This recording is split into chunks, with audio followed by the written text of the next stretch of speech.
Apa tamira na Vhovho Vhovho nematambudziko emukomana. Aiwa, aonekwa rwadziwa zvikuru. Zvakaoma. Alright, ungadawo kuti kudii maringe nekurasikirwa kwataitwa pamwe nekurasikirwa kwamaitwa muindustry yeart? Tarwadziwa zvisingaite nekurasikirwa kwataitwa naTerry, zvokuti handisi kutobhilivha kuti atotisiya nemhaka yekuti nezuro taitogadzira chitoti mangwana tofanira kuenda tonoona Terry kuti ari sei. Tiri kutopedza zvatiri kuita ndopa tiri kuna mamesages ekuti Terry afa. Zvino zvokuti tanga tiri kutombozvibhilivha kuti afa, takatatoti ngatiende tinonyatsozvionera tega kuti zveshuwa Terry atisiya.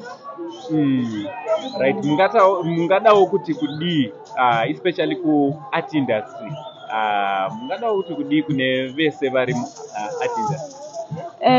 Kune vese vari muindustry ndinoda kungokumbirawo kuti guys ngatingoshandiranei pamwe chete, tiite chinhu chimwe chete. Panenge parwara mumwe wedu ngatiende tinoona, kana pane zvinoda kuti timubatsire ngatingomubatsirai nechero chatinacho, even 10 cents chaiyo inobatsira, because pane mumwe achauya ne20 cents kusvika yabatsira mumwe wedu. Aiwa, tinotenda Vhovho nemukana wati tinge tizvinokupa. Thank you.